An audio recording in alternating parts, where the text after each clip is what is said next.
نذرانہ مرید سے لینا اور اس کو قبول کر لینا یہ ہمارے مشائخ کے ہاں مروج ہے، لیکن یہ بات ذہن میں رکھیے کہ نذرانے کا جو تصور ہے مشائخ کے ہاں اس کی بھی ایک حکمت ہے۔ یہ ایک بہت بڑی NGO ہے۔ سارے مریدین نے آ کے اپنی حاجت اپنے پیر سے کہنی ہوتی ہے، میری بیٹی جوان ہے، شادی کا انتظام نہیں، حضرت آپ دعا کر دیجئے۔ مرید تو کہہ کے چلا گیا، پیر تڑپتا رہا کہ میں کیسے انتظام کروں اس کا۔ صرف ہاتھ اٹھا کے دعا ہی نہیں کرنا تھا، اس کی دوا بھی کرنی تھی۔ اب دوسرا مرید آیا جو امیر تھا، تو اس نے نذرانہ پیش کیا تو پیر کا دل خوش ہو گیا کہ میرے اس غریب مرید کا کام بن گیا۔ پھر اس کو بلایا اور چپکے سے اس کی عزت نفس کو ملحوظ رکھتے ہوئے اس کے ہاتھ میں دے دیا کہ بیٹا جاؤ اور اپنی بیٹی کی شادی کر لو۔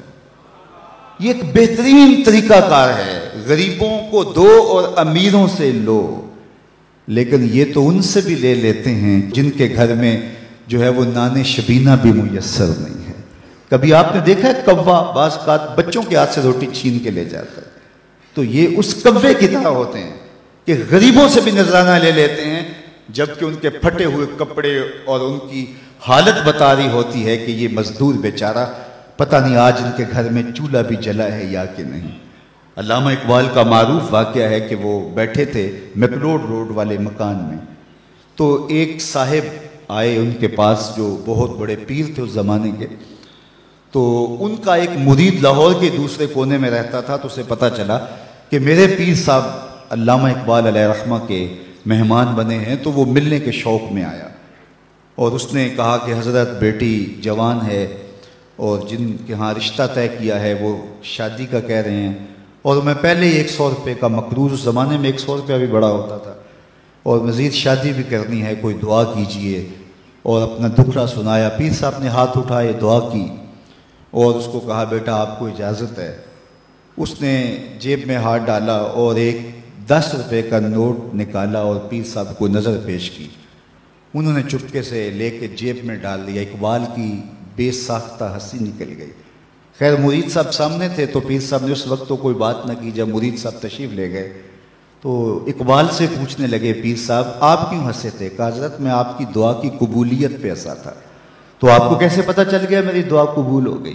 کہا حضرت جب آپ نے دعا نہیں کی تھی وہ 100 روپے کا مقروض تھا، جب آپ نے دعا کر دی 110 کا مقروض ہو گیا۔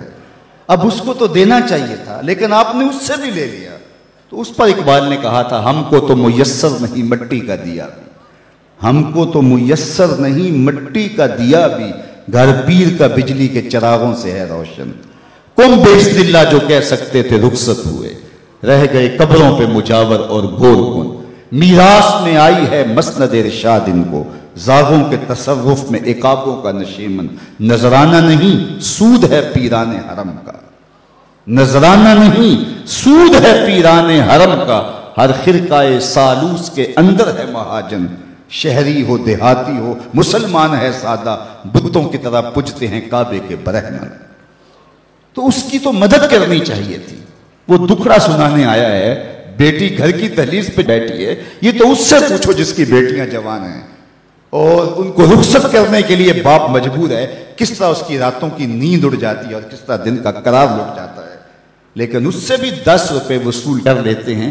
تو آج میں اور آپ دیکھیں کہ ہر ایسا شخص نہیں ہوتا جس سے نذرانہ لیا جائے، کچھ ایسے ہوتے ہیں جن کو نذرانہ دیا جائے۔ پیر ایک ذریعہ بن جاتا ہے، غریب اور امیر کے درمیان ایک پل بن جاتا ہے۔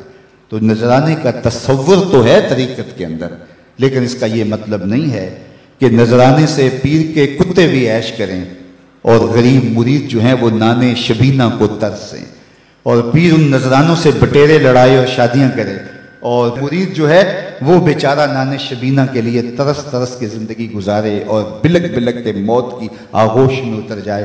اس لیے نذرانے کے تصور کا انکار نہیں، لیکن اس کا مصرف کیا ہونا چاہیے یہ پیر کی ذمہ داریاں ہیں۔